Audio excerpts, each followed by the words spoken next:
You were trapped in the dank darkness of a ruined plantation house, and somewhere in the pitch-black room is a homicidal maniac armed with a knife, groping for you, trying to prevent your escape.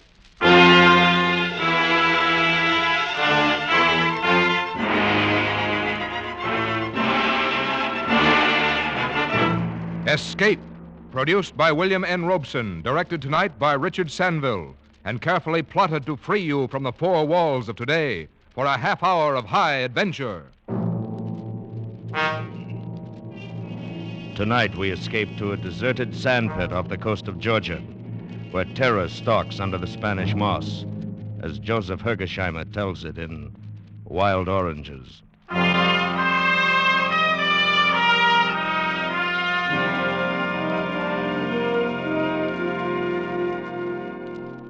What could have appeared more innocent of danger than that barren, low-lying shore of southern Georgia? What could have seemed less laden with terror than that lovely little cove, so tranquil and well-sheltered, so warmly bathed in late afternoon sun as we dropped the anchor of our ketch and prepared our mooring? And yet there was something. First, it was an odor of a grove of wild orange trees in late bloom, growing defiantly amid the tangled undergrowth of the shore. The scent was strong and exotic and heady, and as I smelled it, I felt a vague uneasiness. Then as I watched the shore and Halvard, sole member of my crew, furled the sails, the mirror of the cove was shattered by a movement. First I thought it was a fish leaping and playing in the water. It came round a spit of land from an inner bay, and then Halvard was beside me. That's queer, sir. Huh? I would have bet there was nobody within miles of here. But there's someone swimming. Oh? Yes. It's a girl. Aye. She'll be surprised when she discovers us, no doubt. And embarrassed. Oh, she swims well, doesn't she? As if she's been born in the water. Yeah, that she's seen us. Yes. Now she's running away. That sprint would win an Olympic race.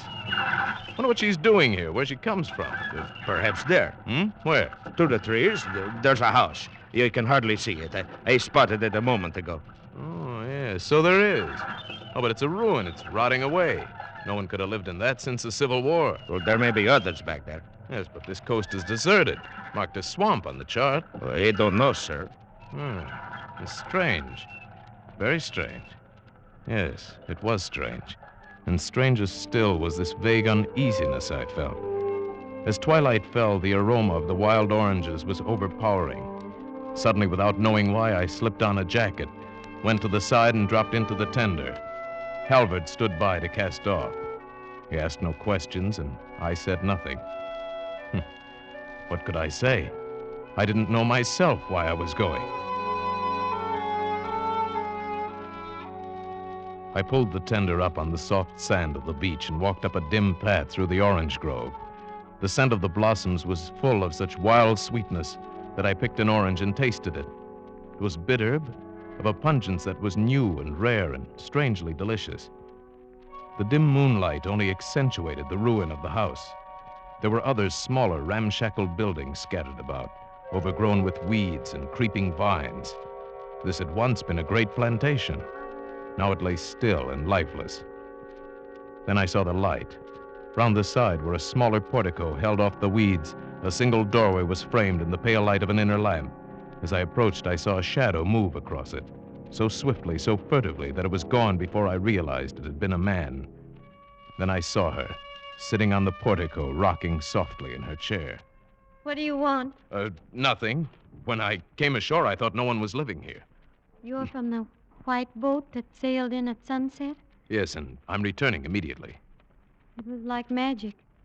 Suddenly, without a sound, you were anchored in the bay. I've robbed you, too. Some of your oranges are in my pocket. You won't like them. They've run wild. We can't sell them. They have a distinct flavor of their own. I should be glad to have some on my boat. All you want. My man will get them and pay you. Please, don't. Oh, Nicholas attends to that. Won't you sit down? My father was here when you came up, but he went in. Strangers trouble him. Well, I should be getting back. I'm sorry to have disturbed you and your father. No, it was nothing. Good night, then. Good night. That was all. fragment of commonplace conversation. But it was enough. Now the uneasiness I felt, the strangeness of this place took shape for me. I saw it in her lovely, fragile face. I heard it in her voice. There'd been a hidden terror, a terrible, controlled fright that approached hysteria. There'd been a warning in it, and something else, a plea. By the time I got back to the boat, I was completely unnerved, and Halvard made matters worse. You find anything, sir? There are people living there. Well, there'll be water then. Maybe we could stay here a couple of days, huh? What do you mean? Well, this is good anchorage, sir. I'd like to unship the propeller, and the topside could do with a coat of varnish. No, we're going on south. Aye, sir. No, wait, Halvard. Of course, you're right. We need a couple of days' work before we head into blue water. We'll do it here.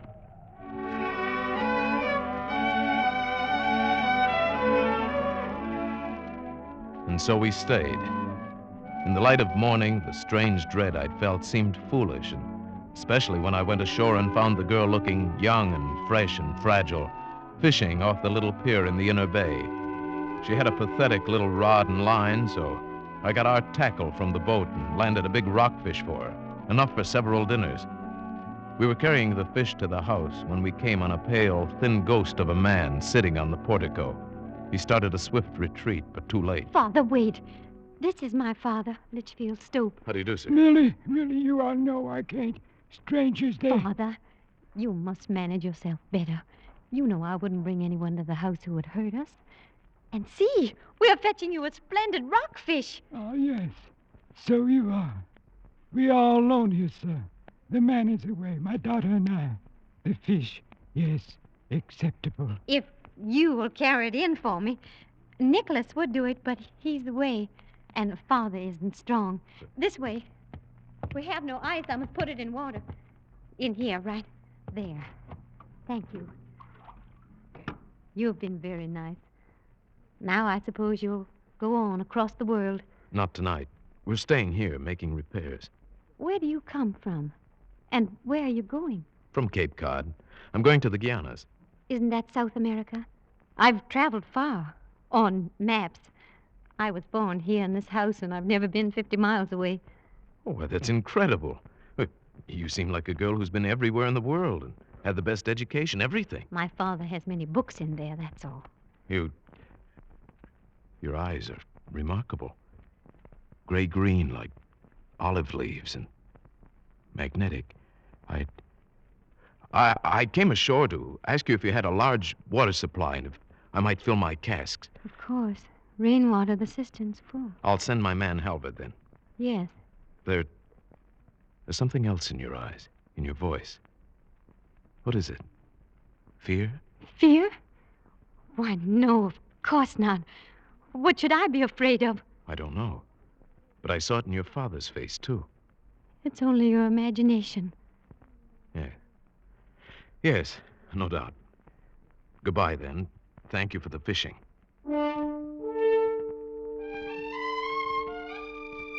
Strange how this girl should upset me so. I tried to resist, but that evening I found myself going back to her. Tying the tender to the little pier, I watched as she came to meet me. I'm glad you came. The fish waited... Oh, don't tell me. I'd rather not know. I might be tempted to mention it in the future, and I'm sure it would sound like a fish story. But it was imposing. Nicholas waited. He's our man. He's back. Let's stay here, by the sea. It's so lovely in the moonlight. All right. Oh, yeah, it is nice here. I lied to you today about fear. I suppose I am afraid. I suppose my father has passed some of his fear on to me. Why is he afraid? Well, that's a long story, going back to the First War. Please tell me. Well, he was a young man then, and he didn't go to war.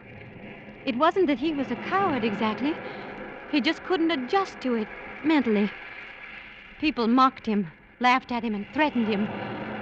That's when a sort of perpetual fear started. He ran away. He met my mother and married her. They came here. None of us has ever left this lonely place. Never will, perhaps. Your mother? She's dead. Loneliness killed her. Perhaps it's no wonder that I sound timid or afraid. Perhaps I am. Aren't you lonely, too? I don't know anything else. But what about you? Who are you that you go sailing about the world with only your sailor for company? Oh, I'm nobody.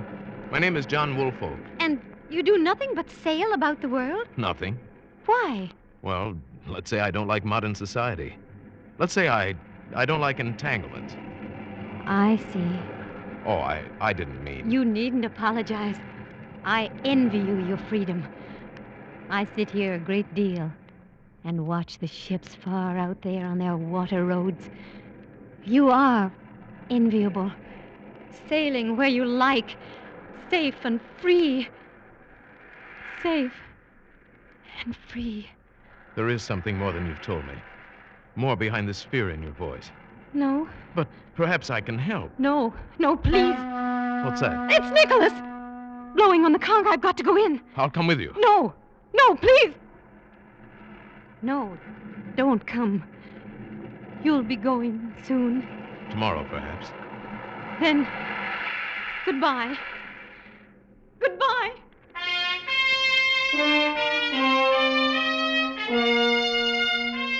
Now I knew the terror I'd only sensed was real. This girl was possessed by fear. This house held some terrible secret. What could it be? Next morning, Halvard suggested we repaint the engines, and I agreed. We'd stay another day or two. Later, Halvard went in to fill a cask of water. He came back without the cask and livid with rage. There was an idiot in that house. Next time I'll take the pistol. What do you mean? Where's the cask? It was broken. How? He was filling it at the cistern, and this idiot, a huge hulking brute, came out of the house. He told me to get away. Well, I tried to explain that we had permission, but he came at me with a knife, gibbering. Well, I hit him, but it was like hitting an ox. He put his foot on the cask and crushed it. I'll see about this. You be careful, sir. The man's not right. He's dangerous. Plenty dangerous.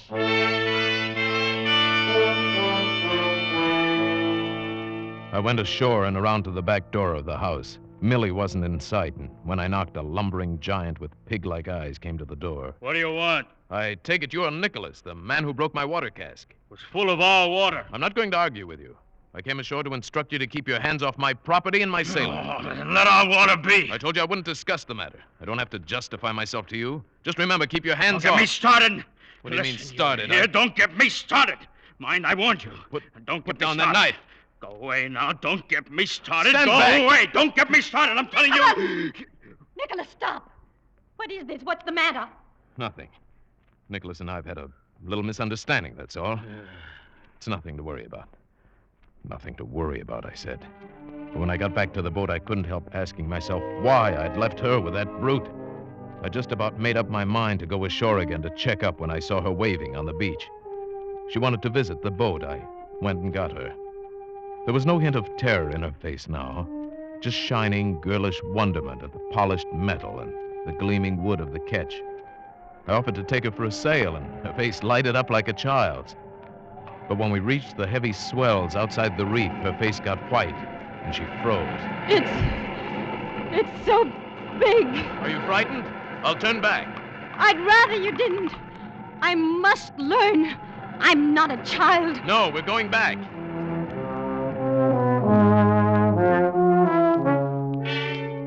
Before we got to the anchorage, her panic was almost out of control. But safely moored once more, she calmed slowly and said, How strange.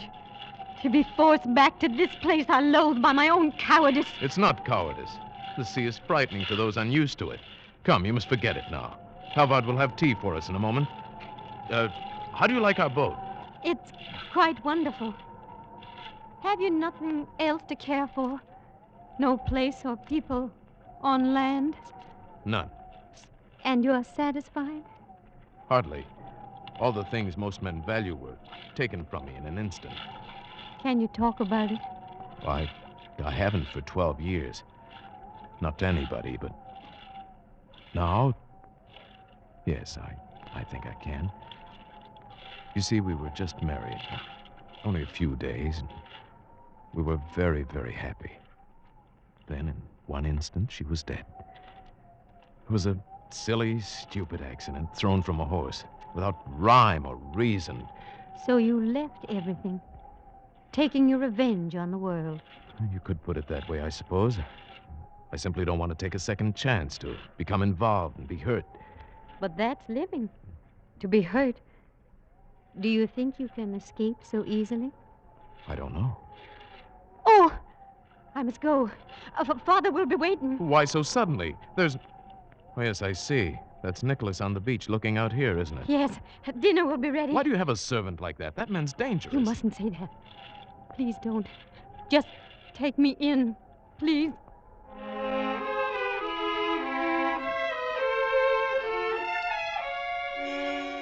Now I knew that she too was afraid of Nicholas. I could see it in her eyes. Why then did I let her go to him? I don't know. I was confused, I guess.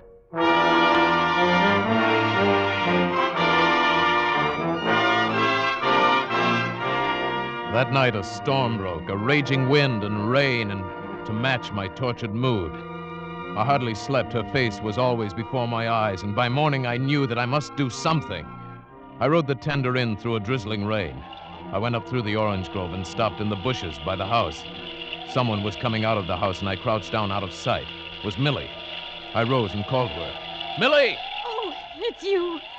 I was just coming out to look. I was afraid you'd gone out. The sea is like a pack of wolves. I won't go alone, not without you. What are you saying? That's madness. No, I've got to talk to you, Millie. There's a lot that needs explaining. Things that I have a right to know. No, not here. Come. She led me into one of the smaller ruined buildings, what must have been a store in the days of the Great Plantation. We crouched far back in the dripping shadows of a corner. Now. Millie, I love you. For the first time in 12 years, I'm living again, and I love you. I know nothing of love. It's easily learned. Well, perhaps if things were different, someplace else, I might care very much. Then I'm going to take you away someplace else, make things different, give you the chance. No, it's too late. You came too late. Why, Millie? Why? What is it? What is it you fear? Nicholas. Oh, he's nothing. Nothing to be afraid of. Has he been bothering you? He says he's crazy about me. He says I must marry him. Where is he now? No, you mustn't, John. Something frightful would happen. Not frightful, just unfortunate for Nicholas. You don't understand. He's not human. There's something about him. What about him? He came here in April. We were glad to get him. Servants are impossible to get back here in the wilderness. He would work for the smallest wages. Only a few days ago, I found out why he was glad to be here. I was cleaning his room, and I found this. Let's see. Wanted for murder. Iska Nicholas, homicidal maniac. He knows I found it. He knows. And he's been furious. Then you came, and he ran and hid in the pines. But he told me if I spoke about it, then it would happen to me. And if I left with you, it would happen to Father. You see, he thinks I'm in love with you. He told me to send you away. He said you must leave today. Millie, I should have realized. He says I must not be away for longer than an hour. I must go. Look, Millie, it'll take us a couple of hours to get the boat ready. I'll come for you tonight at 8.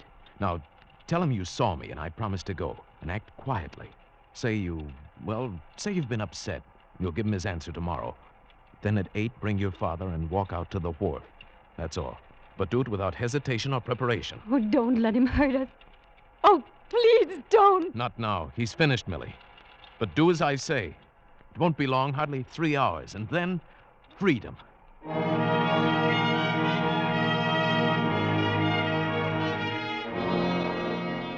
Now that I knew, now that there was to be action, I felt better. Halvard and I got the ketch ready for sailing, and 8 o'clock we tied it up to the little pier. The storm had abated slightly, but it was still raining. I got up on the dock and waited for Millie. 10 minutes passed, then 20. Something was wrong. I told Halvard to wait there with the tender. Then I walked slowly up to the house. It was dark. I went up to the side portico to the heavy door.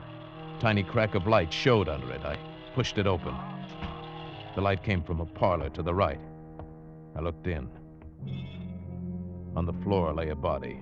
Old Litchfield Stope. He was dead, crushed. His arm twisted grotesquely under him. There was not a sound in the house.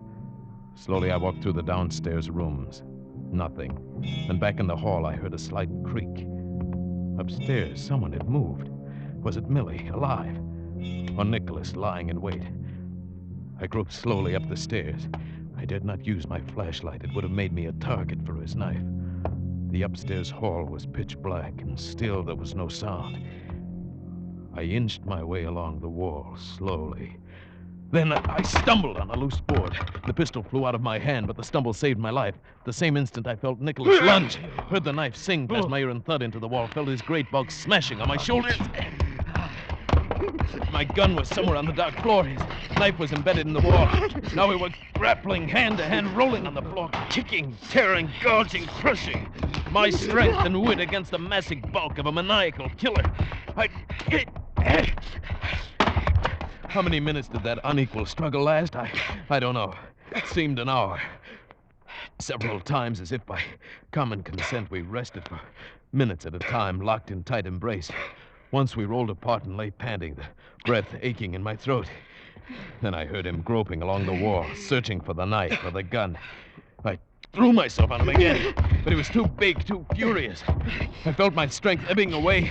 His fingers were closing over my throat. With one last effort, I tried to throw him off, to roll him over.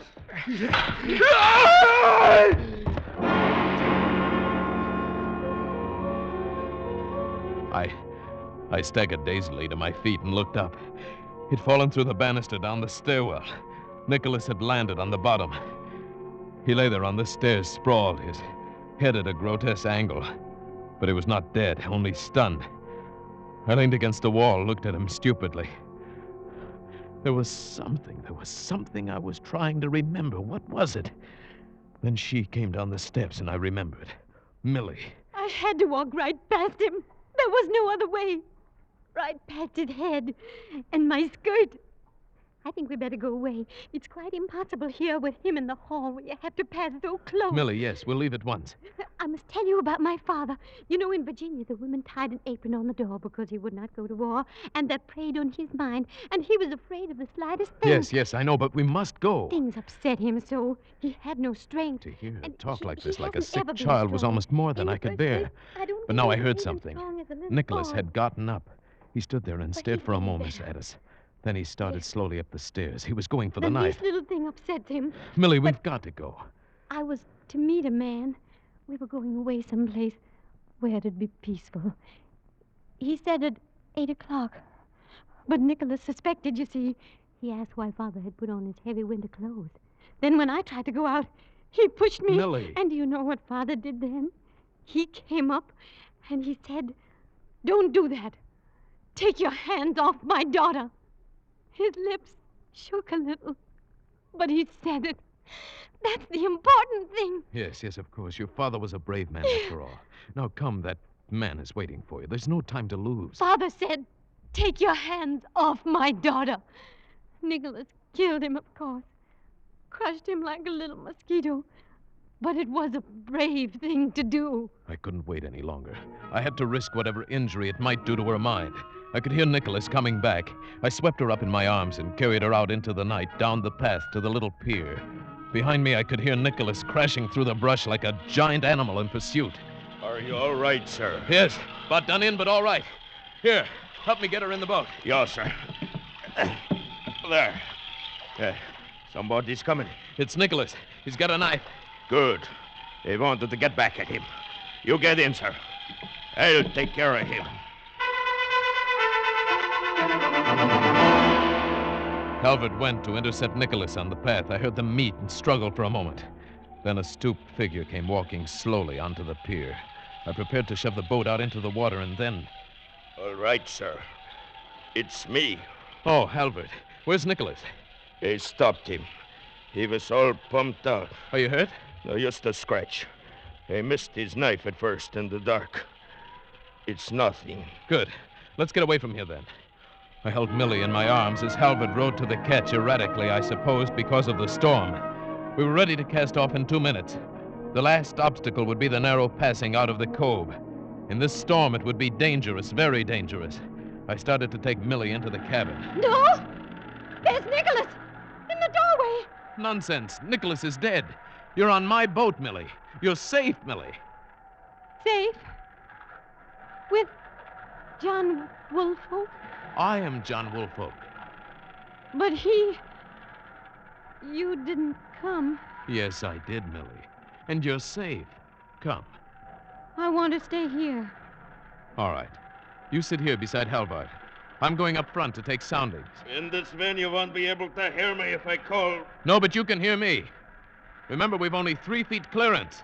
You'll have to hold it steady through the passage. Oh, I'll manage it. Halvard, this is no time for pretense. How do you feel? All right. I've taken knives before. Just to scratch. All right, we'll fix it as soon as we get outside.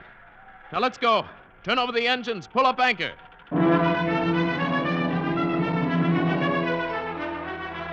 The boat headed into the tearing wind of the storm, sped swiftly toward the narrow inlet. A foot too far on either side, and we would hit. In this sea, that would mean death for us all. I stood far up on the bow, taking soundings, feeling out the passage. Fore! The howling wind carried my call back to Halvard. The boat veered. I realized he must have lost a lot of blood. Halvard! Halvard, steady her! Slowly, haltingly, it came around. 3.5! Steady now! But it was anything but steady. The boat waved and swung as if an amateur hand were on the wheel. In a moment, we might hit. 3.25! We were in the passage. Hold steady, Halvard! Steady! For just another moment. Just one moment. 3.5! We're through! Good boy, Halvard!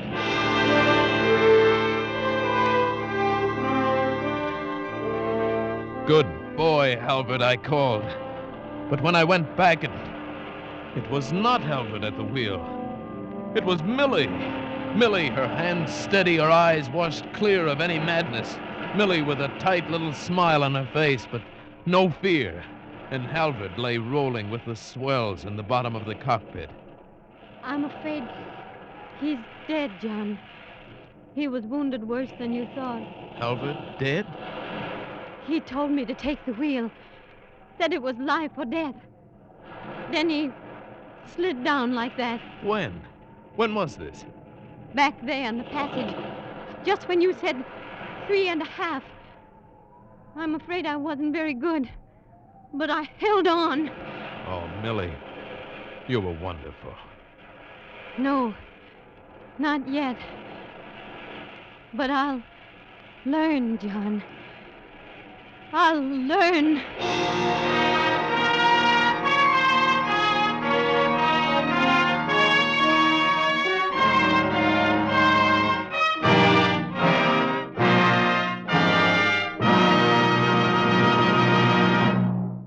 Escape is produced by William N. Robeson and was directed tonight by Richard Sanville.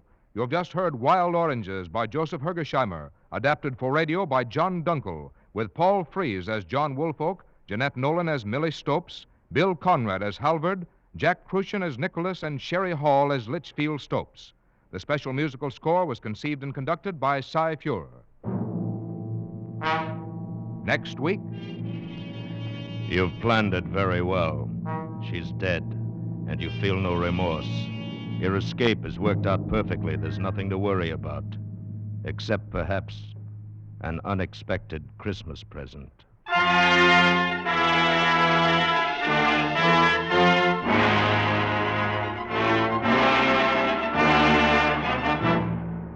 Next week, we escape with John Collier's grim story, Back for Christmas. Good night, then, until this same time next week, when once again we offer you Escape. This is CBS, the Columbia Broadcasting System.